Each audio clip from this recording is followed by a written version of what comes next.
Thank you very much this morning. My name is Helen Lair. I might just operate the thing so that we get to the right spot. I work for a company called Communication Link, and our firm has been asked to help QPRC with some of the business engagement, community engagement associated with the Monaro Street project. So I'm facilitating today, and it's my pleasure to welcome you all here. A particular welcome to Mayor Tim Overall. Thank you for joining us this morning. And local business people. Yes, I know he's there. Yes, I've picked him. Oh, she just arrived. Welcome, Christine McBain. Thank you, our local MP. Thank you for joining us this morning. I just did a recce of the room to see you were here, and now you are. Perfect. Welcome. Thank you for joining us. And most importantly, local members of the community, local businesses, we're really pleased to have you here today. Firstly, a couple of matters of housekeeping. Our housekeeping slide is here. For COVID reasons, of course, that's why we allowed so much time to come in this morning. Everything is different in the event world. In fact, I should say it's so nice to be at an event and see real people rather than you all on TV screens or computer screens. It's very nice. We just need to make sure that we recognise social distancing. You all have some post-it notes and pens in a little envelope there. That's not so you can take tiny notes of today's session. We'd like you to put some bits on our feedback boards towards the end, and we'd like you to maintain social distancing while we do that too. I'll talk to that further.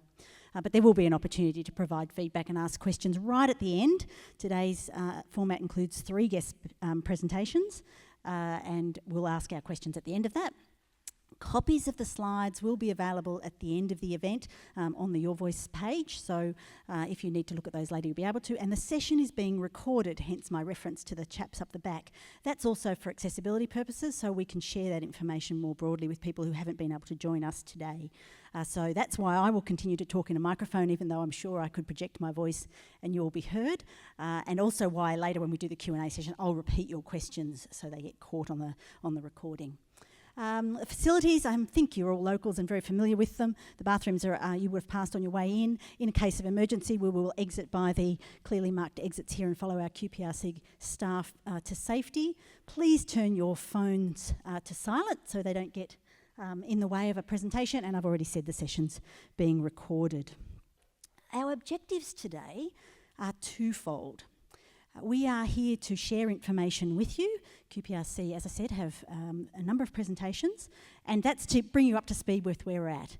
But the second and just as important reason is to hear from you. There'll be things that we don't know yet, that programs and projects are still being finalised, thinking is still going into various aspects of how the project will be delivered, and we want to hear from you which are the bits that you might have concerns about or that you want to hear further information on so we can factor them into our ongoing engagement campaign and activities. We've got some workshops and things like that planned, and we want to put those concerns well into that program of activities. So twofold, 2 reasons to be here today. Fairly simple format that we'll come to shortly. I'm going to stop now and introduce the Mayor to officially welcome you this morning. Thank you.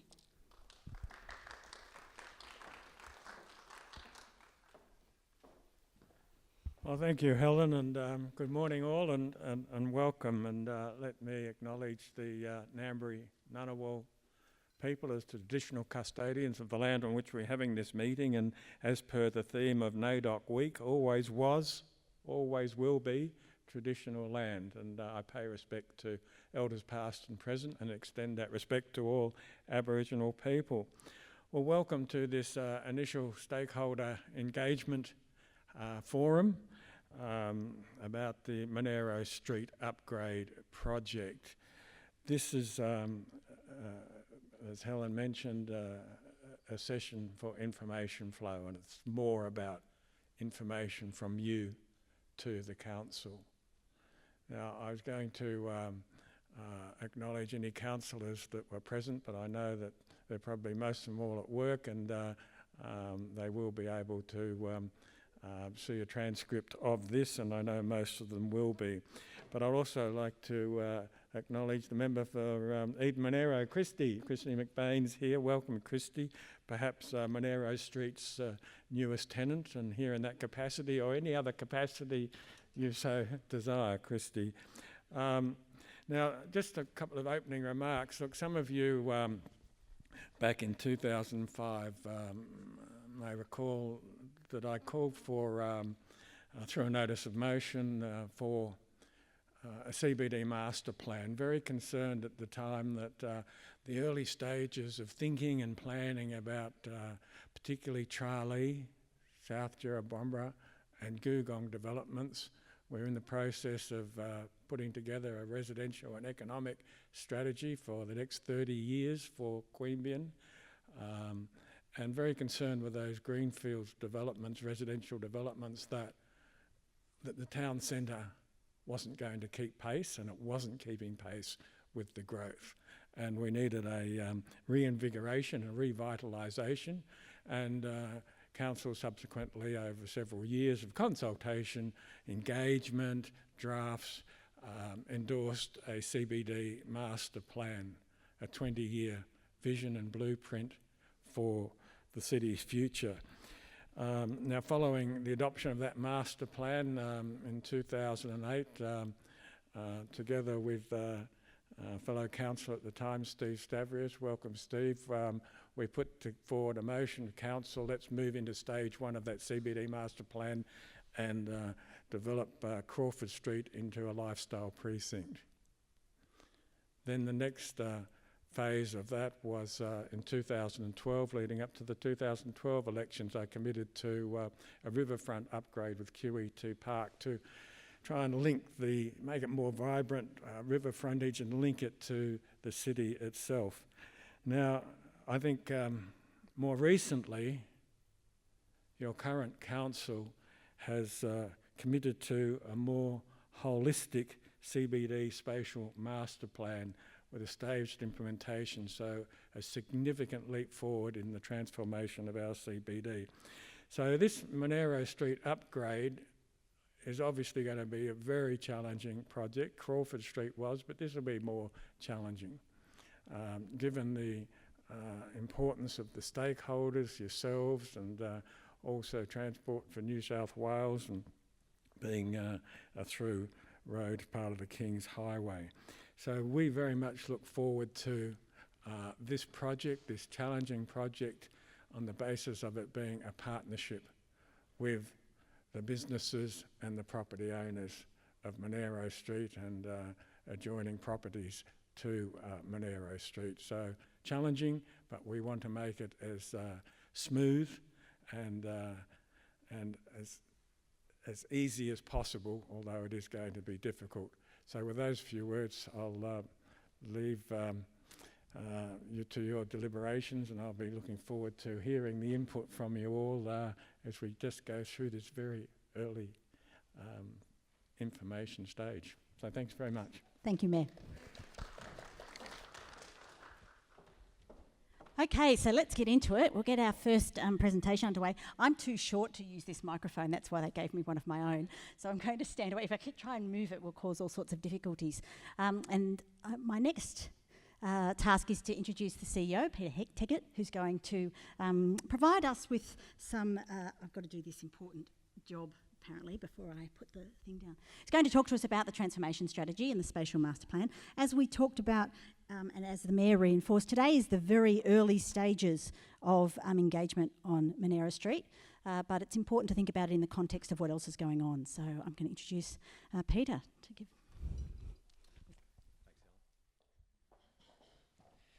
Good morning, folks, and again, pass on my thanks and those of our staff for those who have taken the time out to be here today.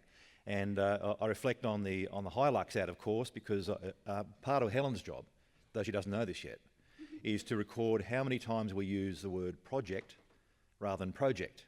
You might recall that Hilux ad used that different terminologies all the time. But this morning I'd like to speak to you just as a quick reflection on the pathway that we've gone through. So of course, there's our CBD, and on screen there you can see, partly as Tim was talking about earlier, what we've now rephrased as stage one. And stage one, of course, was the works that are completed. That's the QE2 Park, the Riverwalk from the low-level bridge through to the, now all the way, frankly, to Ellerton Drive Extension Bridge, and the refurbishment of the Riverside Caravan Park, and that's now opened again, and the Smart City, our stage one of our Smart City investments with smart parking, lighting, and CBD Wi-Fi. Stage two, any second? And that gives you that context of where that body of work took place, including all the various points at which we now have CBD Wi-Fi through the parks and through the main streets of the CBD. Stage 2 is where we're now heading.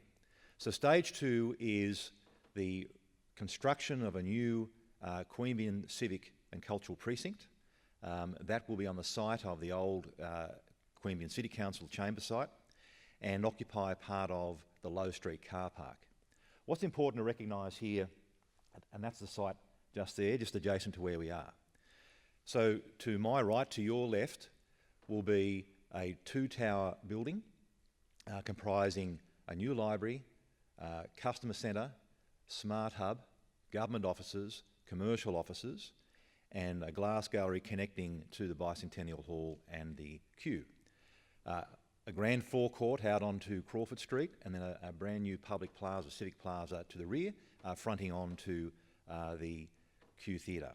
So it is a significant transformation and a big, frankly, the catalyst to the transformation of the CBD. Why is that? Because currently we have over 200 staff based in Queanbeyan, in offices in Queanbeyan, in the various brick cottages and clubs and other outbuildings you see around the CBD. All of those staff will then be able to occupy in the new building, and those former premises are available for redevelopment. And part of course, the ambitions of the CBD Transformation Strategy Council adopted in 2017 was in fact to increase the number of residents, increase the number of workers, increase the foot traffic, improve the permeability or pedestrian access through town, and activate the CBD through more retail, more lifestyle activities and business. So tomorrow night, in fact tonight we have a report going to Council now which asks Council to now go to tender for the construction. We've completed the point of an 80% design, and that's now the point at which we can go to tender for the purpose of construction, and Phil will touch on more details of that, but that would enable that construction, the tender to be awarded early next year and construction commence early next year for completion late 22, early 23. Stage 3 is our Morisset car park. Now initially we had intended to have that earlier under the car parking strategy also adopted by Council in 17-18, and that was to enable a multi-level 400 car space car park to be established on that site. But you're aware of course that the police then requested to occupy a large part of that car park while they have temporary facilities off Morisset Street, and so we can't get onto that site to do that work until they vacate. And we understand they intend on the current schedule to be able to vacate by the middle of next year. So on that premise, we've paused the Morisset project, but we will be going to market for a potential development, occupying part of that space, the other half to be converted into new public domain. Stage 4 is across the road from here, which is the Rutledge car park. You might recall that the principal features of the CBD transformation strategy was to recycle and transform old infrastructure, particularly the car parks, where those car parks would be converted either into above ground or below ground car parks, and the remaining half converted into public domain or plazas, all aimed at getting people to congregate in the centre of town to spend their dollars. All those places will be smart in terms of Wi-Fi, sensing and other forms of smart city infrastructure. Stage 5 then is what Phil will talk about in more detail. The Monaro corridor has now been broken into 2 parts. The first section between Low and Crawford Street, and the second from Crawford through to the bridge. We're awaiting, and it's great to see the Leaks Club here. There are we hope some significant developments taking place in coming years up that end, and it's appropriate that we defer that body of work up towards the bridge until we have a full sense of what the scale of development is likely to be towards Queen's Bridge. But Phil will talk about that one in particular. Stage 6, same deal. Again, the overall increase in car parking in the CBD was forecast at around 20%. And here we're also looking at doing multi-level car parking in the Crawford car park behind Dan Murphy's. Now that could be brought forward should there be an adjacent development which would be a catalyst for us advancing the decking of that particular site. Stage 7, which is a new addition out of the master plan that was in addition to that we forecast with the transformation strategy, now looks to create the Morisset Street as the River Boulevard, the one that we will green, cause a lot more pedestrian movements between the town park, Queanbeyan Town Park, through to the river. That's a later body of work, but again, as it signals there, in very early planning. And the new Stage 8, which is again a recent addition, is connecting up that string of pearls, those reserves and ovals and parks, to the northwest of the bridge, starting from the Riverside Caravan Park, heading to the west along the river, Blundell Park and the like. So that progressively will be built into a Botanic Gardens, sister city gardens, where they'll become connected with landscaping and developments through there across coming years. So those are the 8 stages of this grand plan to transform the CBD, all aimed at making it a very livable centre, highly pedestrianised, slowing the CBD down, and in a large part brought about by the opening up of the Ellerton Drive extension to enable the big trucks and noise and congestion to move off Monaro Street, and that enables us now to do this work on Monaro Street. So in summary, we'll start to see, here are the big sites we've got around the perimeter for employee parking, and then in the centre for retail parking, again on those multi-level or basement car parks. And this is how it all comes together. So those are the various sites that we have forecast for the public investment to catalyse private investment around the fringes of those public investment sites. That will ultimately become the spine, being the Monaro corridor, supported by the green corridors connecting the showground and Queanbeyan Park through to the river, and then the laneways that will connect the suite of car parks, Crawford, Morisset, Rutledge and Low, across the town centre. Again, it's aimed at getting people into the centralised car parks that will be smart, out of their cars, walking past the shops, doing their business, enjoying the recreation and lifestyle opportunities that we have, and of course in places like this, with 580 seats in here and 380 next door, a big conference centre, performance space and cultural centre as we hope to become. And Helen, that should be about it. Thank you, Peter. Yes, let's give him a clap. It's important that he feels valued and that he's done well. Well, that certainly gave us an outstanding view of the context and where we're going. And I'm glad you all held your questions. As I said, we'd like to hold our questions until the end. It's a very technical job I've got here. Okay, the next guest speaker is to introduce Phil Hanson, who I'm sure is known to all of you. He told me that his title as Portfolio General Manager Community Connections was something he often had to explain, but I'll leave him to do that. Thank you, everyone. Thanks, Helen, and just add my welcome to everybody, and it's good to see people here today. I'm really going to zoom in onto Monaro Street, and it's a project that council staff will be managing, and we will then sort of arrange separate contracts for the different elements of work as it goes. But want to start with what our objectives are. You've seen what Peter has put on the screen as some overall visions and plans for this work, and really we want this to be more than just a beautification project. All of those things you see on the screen there are important, and through the various things that come out of this work on Monaro Street, we'd hope to be able to deliver into each one of those. Now, some of them, particularly around sort of smart and connected and those sort of things, they're going to be heavily related to the electronics and smarts that go into there. But even simple things like lighting and those sort of improvements, where it is and what it looks like and how it should be managed around what is already in Monaro Street, they're things that need to be worked out and need to be decided. This project is a $15 million project for council.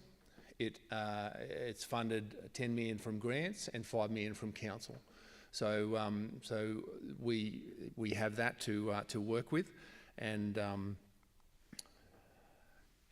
what we anticipate that being able to deliver for us is pretty much the Low Street to Crawford Street section of it. Like Peter said, our intention is ultimately that we want to improve from Low Street down to the Queen's Bridge fully, but this work is really a stage one of that, and the intention is that we would focus on that section from Low to Crawford.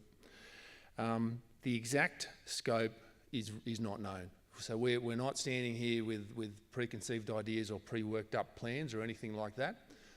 We really want to start to work with those who occupy the land on the side of these work areas and really put down what is going to help deliver those objectives that I had up on the screen there before.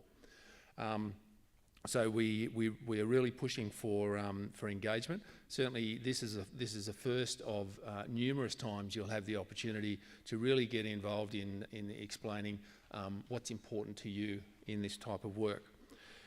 Point to be made is that this road is a state road. It's managed particularly by Transport for New South Wales, so that finally anything that happens on there, particularly with the travel lanes and the medians and those sort of things, we've got to get Transport for New South Wales sign off for. So they are going to have their own views around what they want, and quite often council discusses at length where we might go with Transport for New South Wales, because sometimes they've really got to, well, it's a bit of work to get them to see it from our point of view. So we'll do that, but I can't guarantee that everything that we would want to see there, Transport for New South Wales are going to approve. It's just a constraint we need to keep in mind as we go forward. As I said, the full detail is not known, and we really want to start to look at things along the lines of particularly widening and refurbishing the footpaths, the expansion of lighting, seating and plantings through there, the reduction of the median where appropriate. The replacement of the road pavement is a big one for us too. We want to remove the concrete pavement through there and replace it with asphalt, because that will provide a much better amenity to that site. We want to modify the pedestrian refuges and refurbishment of access to car parks and those sort of things as we go through. As I said, we are really interested in your say, and we want you to be engaged and part of that, and we really want your input. What we've also got going at the same time, as Peter mentioned, is that the QCCP building will be kicking off, and the construction of that will overlap with what we're doing to Monaro Street.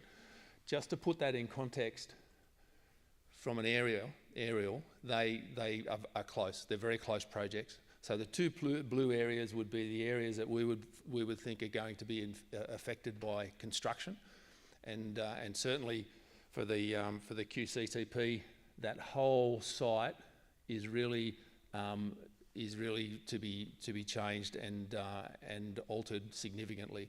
So in this area here, there's underground parking to go in, so that gets affected, and of course the new building is located there. Of course, we need area and space for construction, so impacts around that car park, whilst we don't know what they are exactly yet, we're expecting that they will be there. So we can quickly see that these two projects have a lot of synergies. And so whilst we want your views and thoughts around Monaro Street, some feedback or any comments that you might have around what we do, because oftentimes during construction, we might try and shift, say, parking from Monaro Street to somewhere else, and the logical place would be the Low Street car park. If that's tied up with construction, then we really need to look at some alternatives there. So thinking about how your business is run, we want to understand how best to maintain access and keep contact all the way through this construction. Again, there's another view of the new building, and as I mentioned, it's significant work. So that's the outside plaza work. Underneath that is parking. New building goes there, and it's certainly going to affect quite a bit of the area there. Timing is this is where we are at the moment. So as you can see, both of these projects overlap. We've got a couple of constraints, particularly with the Monaro Street work. You may have had previous information that indicated that date there was 2023, but our funding restrictions require us to get that spent by June 2022. And so we'll be working to do that as best we can. And that then sort of changes that date. So I apologise if that's been provided earlier in any material that you might have. As I said, some of these things, it's early days, so some of these dates might move a little bit, particularly around approvals, because they're the things that take the longest time for us, and particularly with Transport for New South Wales involved. Some of these start things for Monaro Street. They may move around a little bit, but we'll try and keep you informed as much as we can with that. Now, I'm not standing here with a design I can put on the screen, and really this is the first discussion and point around talking with you, and there'll be opportunities to work that up, but really just encourage your feedback. That's all I had. Thanks, Helen.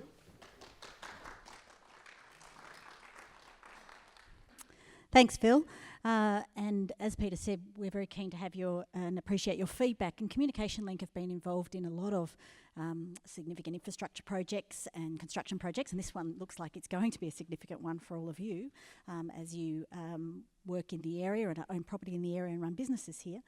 An important part of any ability for organisations like the council to advocate and ensure that they've taken into consideration the impacted property owners and businesses associated with any infrastructure project actually happens at the coalface. And many of you have probably met Tracy and Joe, who have popped around and visited many of the businesses in the region. If you haven't met them, they didn't know I'm going to say this, if you haven't met them, corner them at the end and say, hey, how come you didn't come visit me? But really, these guys play an integral role in ensuring that Phil and Peter and others in the council hear your voice and take into consideration some of the things that might be impacting your business. So get to know these ladies, tell them your deepest fears and your visions for the future, and know that they will be standing there telling the rest of their organisation what they are and how important it is that we think about taking those into consideration as we progress through the project. Did I say that right? Project? I'm not sure about that. So I'm going to stop now. I've left my wipe down here to wipe the doobie lacquer thing over, but I'm going to introduce Tracy and Joe, who you both know as the project liaison team, and hand over to them. Fabulous. Thanks, Helen. Good morning to everybody. I'll just get Joe to handle that for me, if you like. Thank you. Yes, well, as I said, good morning, everybody, and thanks for coming today. I think it's pretty safe to say that the Monaro Street Upgrade is one of the key projects that Peter and the Mayor both outlined earlier on. One of the key projects outlined in last year's CBD Spatial Master Plan. It's a project that will undoubtedly be a huge change to the face of the CBD, but also signal the beginning of the city's very, very exciting transformation across the next 10 years or so. It will also be a project that undoubtedly, and especially during construction, will be challenging to the Queanbeyan community and to most of you here today who are, most importantly, the directly impacted stakeholders that are along Monaro Street itself. As QPRC's dedicated project liaison team, Joanna Wary, or Joe, and myself, Joanna Wary and myself, I get a bit carried away, anyone would think I was Italian. Joanna Wary and myself are committed to keeping you informed, engaged and involved right through this project, especially through these initial very, very important planning stages and then right through to the end of construction. The approach that our team has taken to engagement and communication began with talking to other cities, other regional cities that have undergone similar projects and what they learned along the way.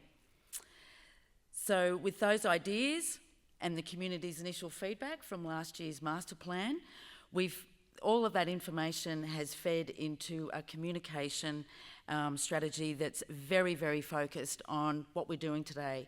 Very early, genuine, two-way consultation and an opportunity for us to get across to you and for you to come back to us with clear and accurate information gathering and for us to deliver that through a huge variety of communication tools and channels.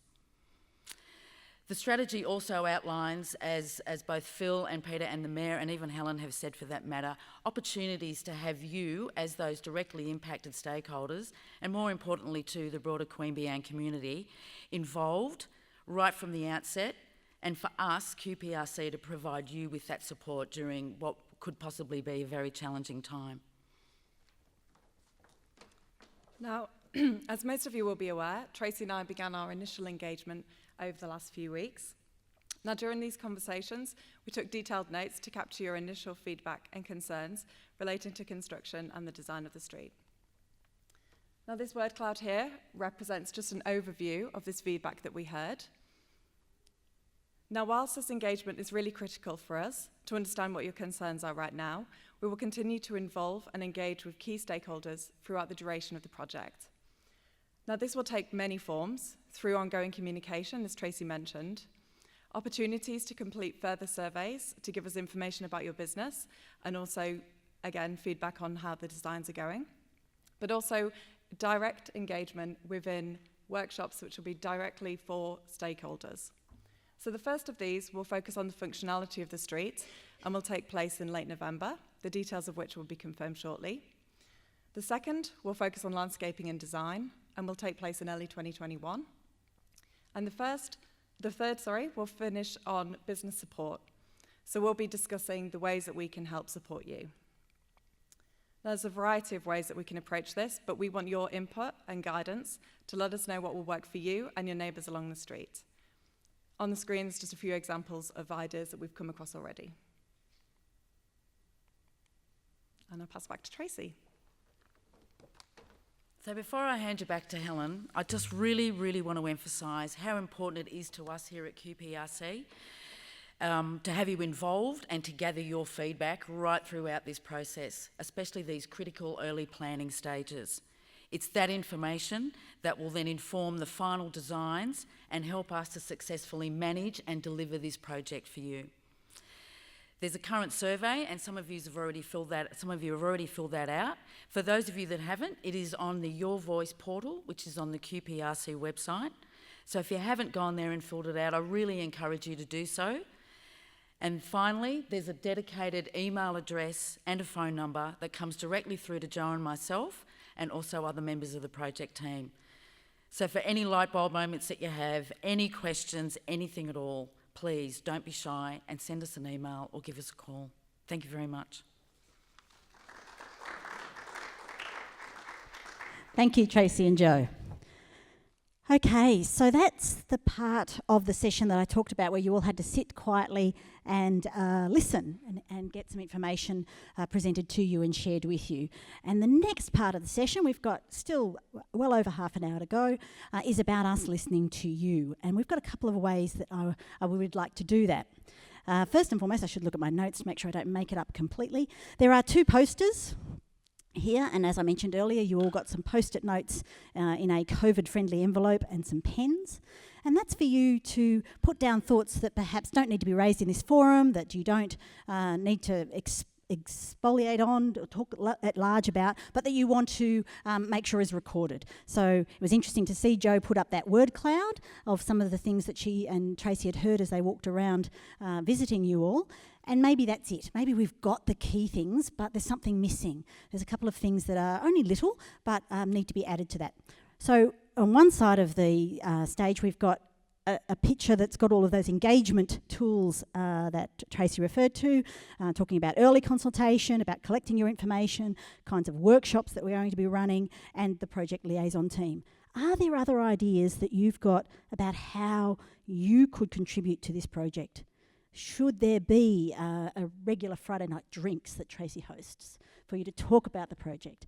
Are there other things that should be done to keep you in the loop of the project? That's where you put those ideas. And over here is a bit of a sketched out project timeline, which is really just to remind you that it's a long process and that we've got things to achieve right from the early design and thinking about how the project's going to be pulled together, the project introduction and business readiness, as referred to there, design and planning, construction and a new town centre. So that covers everything. That's a chance for you to talk about your fears about how your customers might access your building while construction's going on, your concerns about the safety of staff when they leave at night, your concerns about how your signage might be covered up by other things that are happening in the construction space. Anything that you've got concerns about or that you think the design might mean that your door is no longer in the prominent position that it is now and you want to make sure that's thought about. Any of those sorts of things, pop them on a post-it note and they can go over here. And you might feel reluctant to come down in the middle of the presentation while I'm up here talking away, but please don't.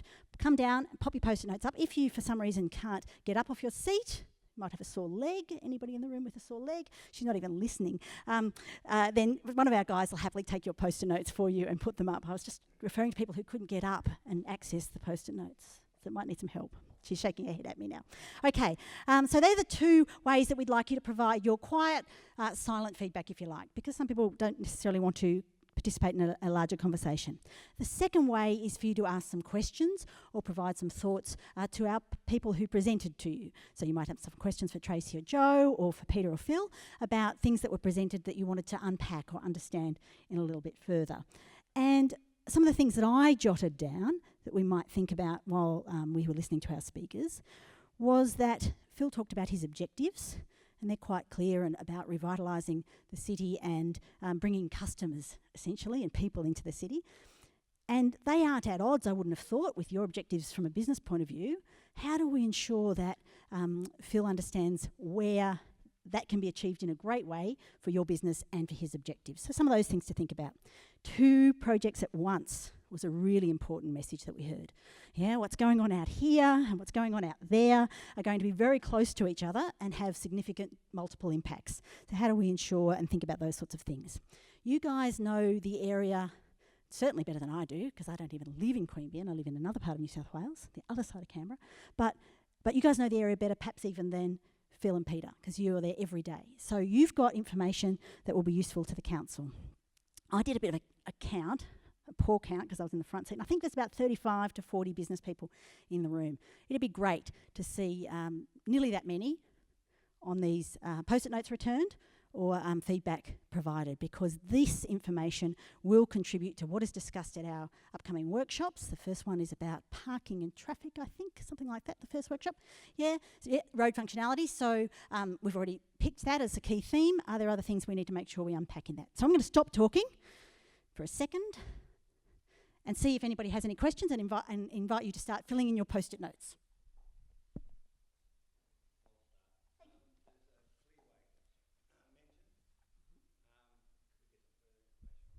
Okay, I'm going to repeat the questions. I think I said that earlier, just so the recording knows. So the question is about the Clearway that has been referenced before. I think that Clearway has been mentioned. I don't know if it was mentioned today. I wasn't perhaps paying enough attention. But a bit more information on the Clearway and how that might fit in. Yeah, as I said before, we're really early days. So certainly Clearways have been, they've been part of the discussion. Transport for New South Wales are really interested in Clearways as well, because they have a lot of, they have particular views about Clearways. What we're trying to do is get a balance between how that street functions, and there's a couple of distinct times, and particularly around the peak hours, we need to make sure that we don't turn it into a traffic jam every morning. So Clearways is obviously one tool that we can use. Where we go with that is going to be very much directed by how we get the feedback and what things need to look like around that.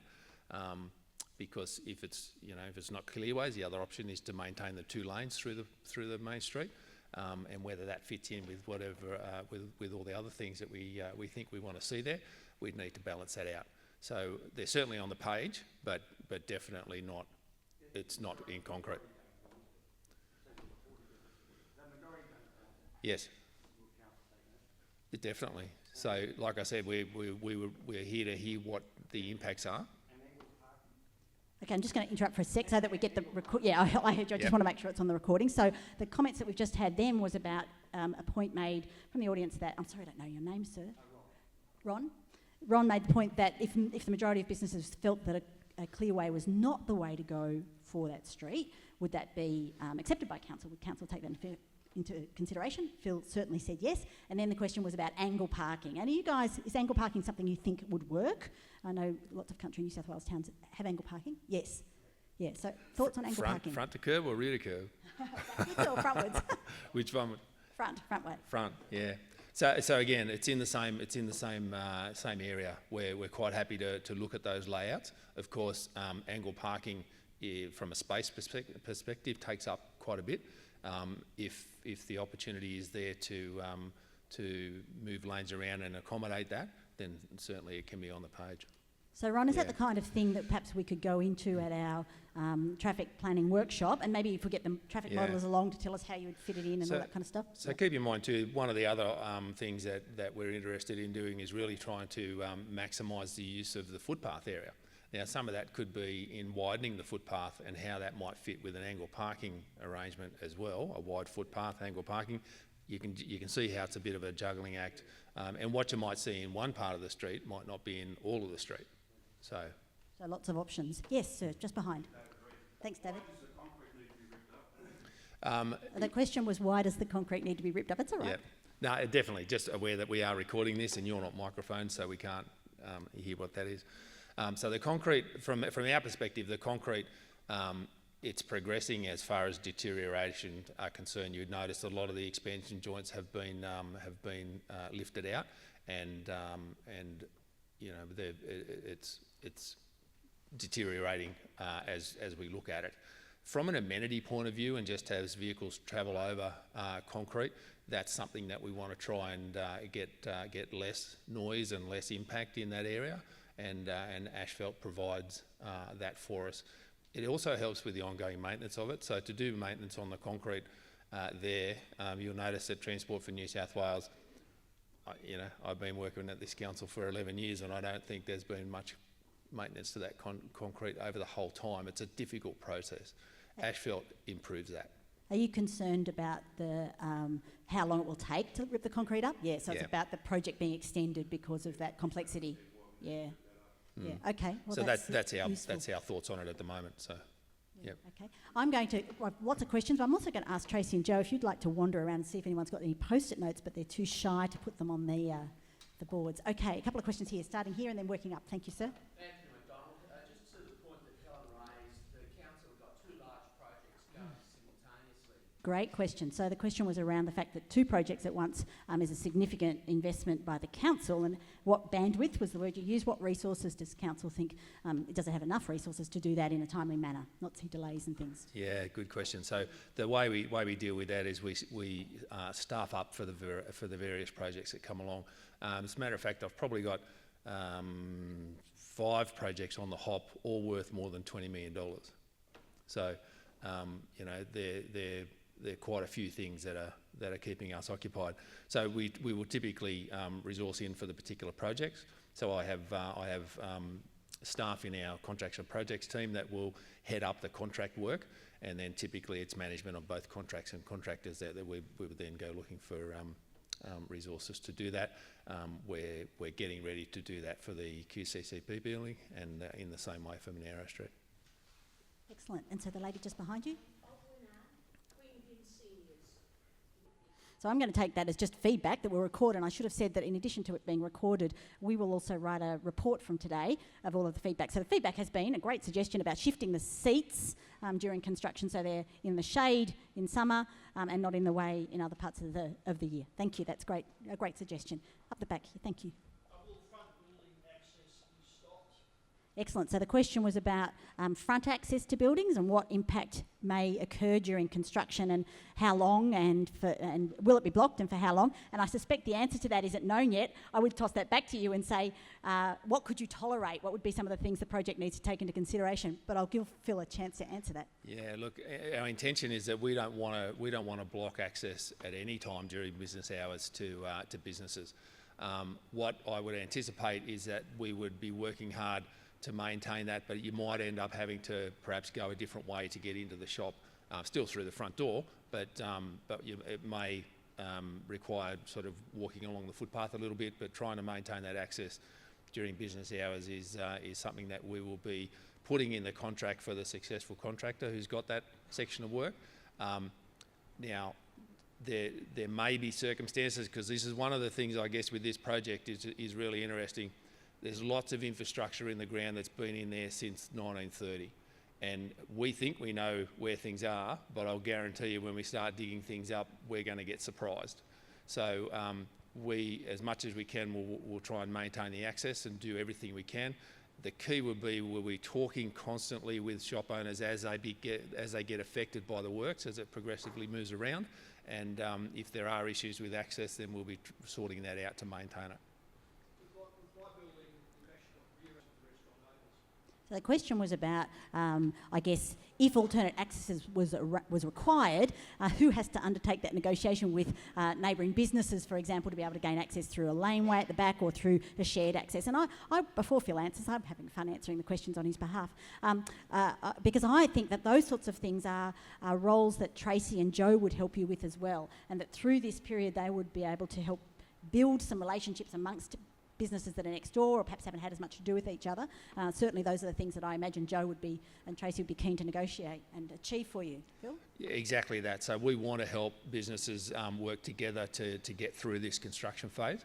So if there's assistance that can be provided through Tracy's team, more than happy to get involved. And we would encourage the separate shop owners to talk anyway and just work through things that are coming up. And certainly if things get too hard, we want to help. One of the things that Phil mentioned there that I might draw to your attention, having years of experience advocating on behalf of community organisations impacted by projects, Phil made mention to the fact that they would write into the contract to the construction crew that were doing the particular works in front of your shops that access needs to be maintained. And that's a real thing. So there are things that can be written into a council contract on your behalf to help ensure that. Nothing's foolproof, of course. You've all been involved in construction and you know things don't always happen the way we've planned, but it is an important thing to think about, and one of the reasons why these things are good to raise early so that Phil and his team can think about, well, actually, we could make that part of the contract of the delivery by the construction team, that they have to make sure that between the hours of 8:30 and 6:30 every day, that egress is not hampered. So certainly those are the things we want to hear nice and early. Boards are starting to fill up on this side. Don't have any suggestions about nobody took up my suggestion about Friday night drinks or any other ways they want to be engaged. Other questions or comments? Thank you, sir. Thanks, Michael. So the question was about when we do the cultural precinct upgrade on this side and the Main Street at the time thing. So what will be, how many in and out points will there be in the Rutledge Street car park? How many car parks will be impacted, yeah. So the Rutledge Street car park is the one, that's what you call that? Oh yeah, okay, Rutledge is that one.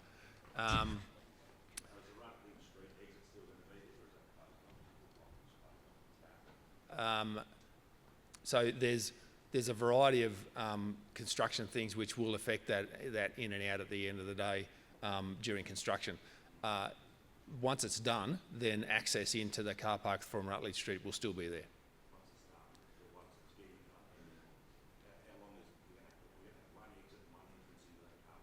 No, so we'll maintain that as much as we can, but keep in mind we've got to get access into an underground car park there. So again, it comes down to how a contractor might want to manage that, but we'll do what we can to maintain that or keep it open as much as we can, and it may mean that access in from Low Street is about the only way you'll get in at various times, but we'd want to keep as much going as we can. So as you're concerned, so just to paraphrase the comments that were made here, you're concerned, you're wanting to understand how much access there will be from that Rutledge Street side. And are you concerned because the traffic queues to get into it, or are you concerned because it'll take too long to get in and out of the car park? Yeah. Yep.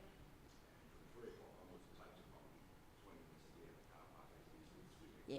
So it's about the challenges with the school just there and pick up and drop off at 3 o'clock. That part gets congested. Yeah, and bottle shops, so people want to pop in quickly and leave again, and you don't want that traffic. I think that's really good stuff to take into consideration. Thank you. Yeah. I'm not sure what's the reason why you went to the Main Street and why we couldn't maintain two. That's certainly something we can think about. Yep. It's on that corner there. So we know that the two projects, in an ideal world, we would like to separate them out. However, the money that we've got from the grant process has very specific spend requirements on it, and I can't defer that. If I defer it, we'll lose it. So that becomes an issue. Yep, so I'm just explaining the issues about how come there's two projects on. And the second one is that the new building's certainly been something that needs to get done, and we need to push ahead and get that organised as well. So Phil, in terms of our plans for the workshop coming up, which was about traffic functionality, is that the phrase you're using? Will that extend to the sorts of things that are being talked about on that side of the car park, or is that planning yet to happen for the cultural precinct and we should leave that to a later discussion? Where Yep. does that As I fit in? mentioned, there's as construction goes on and starts, there will be impacts to access into there. Exactly what they are, standing here, I don't know yet, but we'll be working again with a contractor to minimise that. So at our workshop in November, we could make sure we document that kind of stuff, and that will inform your discussions with the contractors. Yes. Yeah, okay. We must make sure we get that recorded well. A couple more questions. I'll just get this chap because he's new.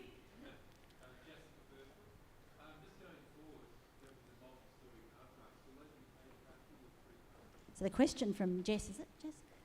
Jasper, was about whether the multi-storey car parks would be paid car parks or other forms of car parks, so how expensive they're going to be.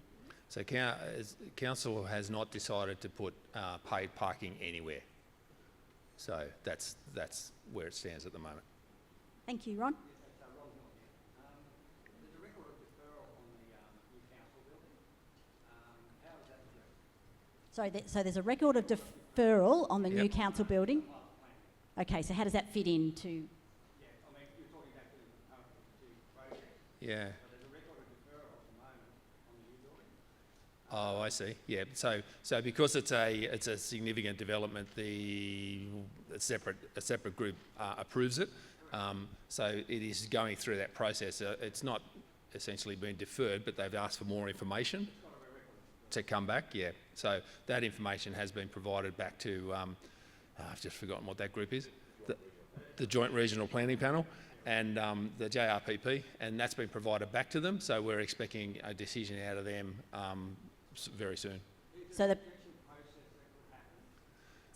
question, I just want to, yeah, I got it, Ron. I just want to clarify a sec. So just that deferral that Ron refers to is the deferral of the approval process, not the project. Yep, so we've got that. And then the question is about whether there is an objection process that sits with that after the joint planning group has made its decision. Yep. So the JRPP won't object. They'll either approve it or not approve it. So once we've provided the additional information, if they're okay to approve it, then that's what happens. But I think you're asking, Ron, if you can object, for example, not you personally.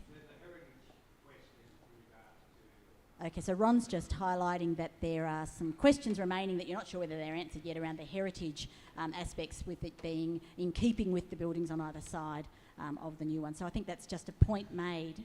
Just a point. Yeah. Take your point. Thanks, Ron. Over here, thank you. Is anybody who's got new ones? I'm going back to regulars, so I'm going to leave you for a minute and ask somebody new. So the point that was made by Jenny, was it? Kelly, I'm sorry, Kelly. The point that was made by Kelly was concern about how genuine the phrase partnership was, and in Kelly's views, the partnership means that when we have the workshop and the views of the workshop are quite clearly formed and the consensus is reached, that council will acknowledge that those views have been expressed. I think Phil has already said yes, he will, but I might just, I'll let you answer that and then I'm going to ask Kelly a question. Yep. Look, and again, hopefully by running and providing these opportunities for people to get involved, it's an indication, or really showing that we want to engage and we want to hear and we want to listen. Things around, bits of the Low Street car park that might get affected by construction, they're up there as a possibility. Again, until we get a final contractor and understand how much area they need to construct that building. It may affect some of it. It's unlikely to affect all of it, but it may affect none of it too. They might have some other ideas and thoughts around how they might do it. So we've still got a fair way to go. And can I say that through this process, eventually there's going to be a design get to council that includes everything that's been understood and heard and thought of as we've gone through this process. And council are very keen to know that the community have been consulted, and they'll certainly ask us how we've done that. And we will point to these types of things and show how we've integrated the thoughts and comments that have come back from the community into that process.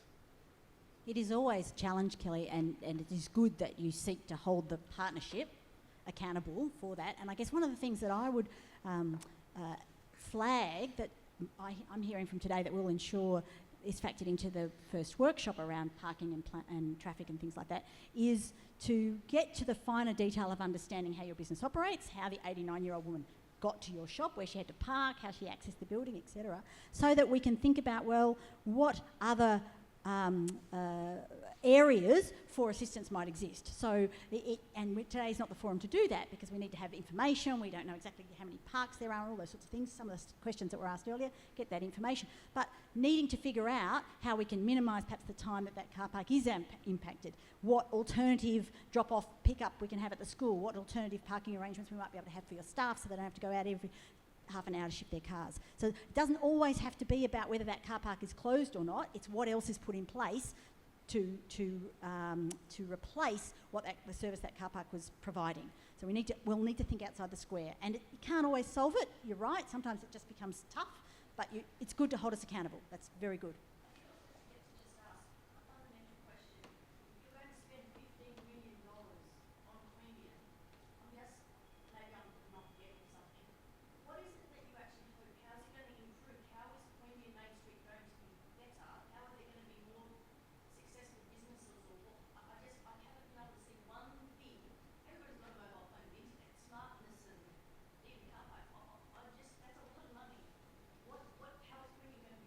Okay, so I'm going to take that as an overarching point, which is that you haven't been sold on the vision.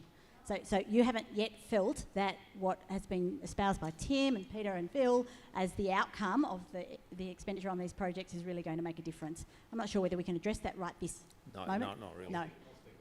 Okay, we'll let Peter's going to dwell on that and give us some responses at the end. And I've got a couple of other questions. Thank you for being so patient, sir.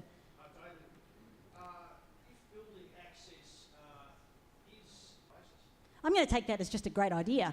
So the suggestion that was made here was, or the question was, if access to a particular office was impacted by construction, would the council be interested in providing accommodation elsewhere that could perhaps be shared on a roster basis, or certain businesses could access at certain times? I think that's just a great idea that you would take away. And you might have picked up in the presentation that Tracy's already out there looking for ideas on how to support businesses through this process. So if availability of other spaces is one way to do that, then certainly put it on the table, and we'll do what we can to assist. Thank you. Yeah, great one. Up the back, thank you for your patience. Thank you, Cheryl. Cheryl's is a follow-up comment and question that I think we'll hand to Peter as he closes today, which is that it's all very well to have a vision. How will these empty shots, Cheryl's counted 13 near her, just on the ground floor of near where she is, how will these empty shops be filled? Where are these new exciting businesses that we talk about going to come from? It's all very well to create it, build it and they will come, but that's Peter's challenge. He'll tell us his thoughts on that. Any other questions? We are getting towards the end of our time. Thank you, sir. Thank you, Steve. So the comment was about action and consequences, and was curious to know what research the council had done on other projects that had had action and what those consequences had been, so that we could test whether some of our ideas were going to work or not. And the example that was given was Goulburn, which is angle parking. Rather than widening their footpaths, people are eating inside the restaurants, and that seems to be producing good outcomes. Phil. Yeah, so Peter will cover, but just to reassure that we are doing that at a number of levels. So certainly places that have had improvements to main streets happen. We've already been in contact with some of those and understood or tried to understand some of the problems they face. In addition to the fact that we do look at other areas that have had revamps and steal their ideas. But a thing to point out is that we want to be specific to Queanbeyan as well. So what might work in Goulburn or might work in Nowra or might work somewhere else, particularly it may not be a fit for Queanbeyan. And it's got a lot to do with how people want to use the area and the space. So we're very conscious of that too, and we want to work through that. Thank you. I'm going to take a minute to read some of the things that have been added up here, because just because people wrote them down doesn't mean we won't want to hear them collectively today. Phil, you can sit down if you like. Okay, river quality, water quality for recreation, attracting people to the river, what's being done there. Upgrading of the shop fronts, easing of restrictions, signages for business, ease of starting and conducting a business in Queanbeyan. So that's some of the things about how do we attract, all very well to build this beautiful space, how do we attract businesses? So some good thoughts there for consideration. More street space for al fresco dining and street dining. A ring road around car parks for rear access to businesses on Monaro. Large licensed eatery areas covered and weatherproofing along Monaro. River recreational area, water quality. So a couple of things there about the river. Better lighting in alleyways, more potential seating for elderly and people with disabilities. Well thought out foot traffic capability during construction, please. Yes, that we've had that point, that's very important. Rental subsidies during construction stages, certainly some of the things that we should feed into Tracy and Joe about how we help our businesses, rental subsidies. Can the council provide alternative office accommodation? Thanks for that one. Will I be compensated if I have to close my business? Certainly all things that we like to hear. I'd like to see signage on the external scaffolding and fencing around the construction to still advertise and be able to locate the businesses, very important. Better curbing or access ways for people with prams. Can access to the buildings be written into the contract? Hence my talking earlier about contract and access, so thank you for the person who's raised that. Would like a discussion feedback on access and parking in Crawford Street during the building of the QCCP. Require close and freely available parking and easy access. So that's certainly about understanding that's a particular type of business that needs to have easy access for their clientele. Certainly important to have that kind of information. A sole suggestion, and if it says drinks on Friday, I'll be impressed. Over here. Regular email and newsletter updates, a community notice board for updates on the works. Actually, that's something that we've found to be quite successful in a number of projects, is that traffic, you know, those traffic signs that remind you what the bushfire rating is or that we're in bushfire season. Sometimes some of those in a clear location can help both your customers and your staff and people visiting the centre to know where we're up to and what's exactly going on. One last question, thank you. Yep. So the point that was made, which is an interesting one to finish on, is that there are currently lots of psychologists in the area and that perhaps we shouldn't require it, but perhaps people who wish to visit those psychologists are keen that it's a fairly quiet part of town and they won't bump into anybody on their way in. And if we see that part of town being revitalised with many restaurants and things, perhaps the psychologists won't feel it fits their business needs anymore. And I think that's an interesting point because the hardest thing about these sorts of projects is actually trying to keep as many people happy as possible. So there was a number of suggestions about, well, if everybody agrees, will you listen? Absolutely. That's actually an easier question to answer than if half the businesses would like to see this, the other half have different kinds of requirements and would like to see this. Bottle shop providers who want people to be able to get in and out quickly versus somewhere where people want to be able to park so elderly can access their elderly clients can access their businesses. Sometimes those competing needs can make it even harder. So that's where that word partnership that Kelly talked about becomes really important. Thank you. I appreciate you all letting me facilitate this kind of thing. Sometimes it can be frustrating to have a woman with a microphone taking charge, but it does provide a greater opportunity for people to express their views and be heard. By all means, if you've written something on a post-it note, add it to the appropriate board. We have recorded today and we'll be writing up the feedback and comments that have been provided, and that will factor in to Tracy and Joe's ongoing learnings about what the businesses need in order for the outcomes that Phil mentioned to be realised without you being an expense, but rather you being the benefit of that.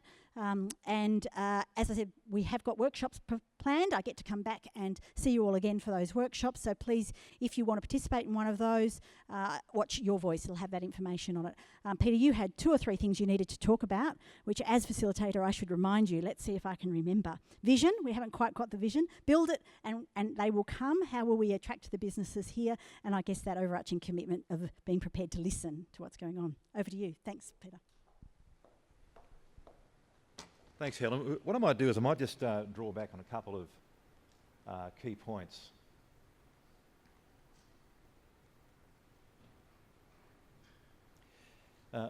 There it is there. So we heard today from Phil that there are 2 projects that are taking place concurrently. The Queanbeyan Civic and Cultural Precinct has been in planning for many, many years. The community, including yourselves, has provided very, very positive feedback with the transformation strategy in 2017, the CBD master plan in 2019, followed by the CBD place plan. So the broader community, including businesses and no doubt folk here today, have provided positive feedback on the pathway that Council is setting across the next decade. We've all heard the expression, there can't be any gain without pain. Likewise, you're all aware of the ambitions of Council, having heard your feedback about the importance of car parking. Key messages: parking remains free. Parking is increasing by 20%. old, redundant, daggy, ugly asphalt car parks are being recycled into multi-level, modern, smart car parks, above ground or below ground. The remainder of that is being converted into public domain, places for people to congregate, places for people to move between the shops.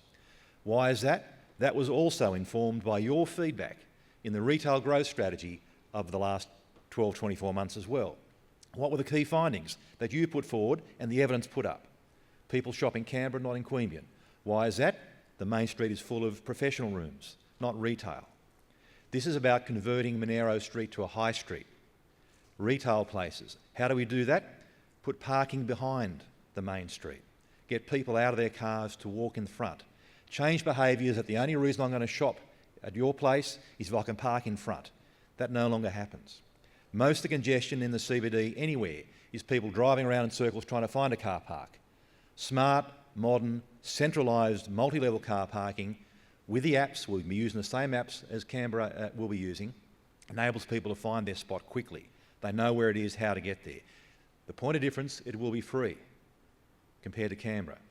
So this is about revitalising the Queanbeyan CBD, partly about converting and perhaps the vacancies into retail places, niche investments, niche businesses that will cause people to come here as a destination. Converting it into a highly visual, highly attractive, modern and pedestrian-friendly high street will enable your patrons to come and walk past the shops to your particular shop. It might be via a cafe. Yes, there may be issues with restaurants we heard before. But the early thinking that we'd had from the feedback we had before was that part of Monaro Street will include wider footpaths, cafe spots, angle parking, reduced median strips, lighting, trees, shade, seating. They're all the elements that Phil had pointed out that are entirely on the table for your feedback to work out how, where, when. The key feature, as Phil had put forward, is there is a poor asset called Monaro Street that needs refurbishment. The concrete itself adds to the noise, the dust, the vibration that makes Monaro Street not attractive to businesses, not attractive to your customers. The ambitions of the transformation strategy and CBD master plan is more workers, more residents, more customers walking the streets. That gets them in your door, that activates your business. So yes, we do have an issue where there is a concurrence of the two bodies of work happening obviously at the same time. But there's a decade of investment, almost $500 million of investment, capital investment to activate the CBD, incentivise private investment. It does involve height, it does involve more dense apartments and offices, but we are working closely with levels of government to get more workers into here. The other feature was this, that we heard from Tracy earlier. It is about parking. It is about traffic movement. It is about noise, vibration, all those things that we've heard for many, many years. We couldn't commence until the Elton Drive extension was open. It's now open. We now have this unique opportunity where that body of work can be undertaken. It is being undertaken in 2 stages. Great ideas about potential pop-ups where businesses may be able to occupy temporary accommodation while their own business may be impacted. But as Phil pointed out, all measures will be taken to ensure that your access remains open. The contractor's responsibility will be that you have a means to get inside your street. Through Tracy and Joe and Martin, how we can work with your business partners to get access from the rear or otherwise. You might recall part of the ambitions of the Monaro Street upgrade, the Morisset Street car park upgrade, and including the refurbishment of the laneways connecting those places, which is all part of this vision and the project ultimately, is to give those businesses on the northern side of Monaro Street access to double frontages. You will have a rear access now onto the new public domain where people will be coming straight out of their cars. That adds value to your business and enterprise and opportunity down the track. So the activation, frankly, and the patronage of new business is to a larger part up to your own inventiveness and your own sense of entrepreneurial activity. The council with the government is putting the hands into the public purse to make these investments, to catalyse and excite that investment by the private sector. But the workshops, as we heard before, were very important. That's where these views of today come together. That's where the more particular matters will come out. As Phil pointed out, Transport for New South Wales is a key partner in this as well, but we're very keen to make sure those items that you've expressed again that you see on board are taken into account. Thank you very much for your time. We're right on. You want to close now? Okay. Look. So again, through Tracy, Joe and Martin, we'll be in touch. We invite you to those further workshops to get more granular detail about where to go, but it's important we work together on this for a brighter, smarter, exciting Queanbeyan CBD. Thank you all for your time.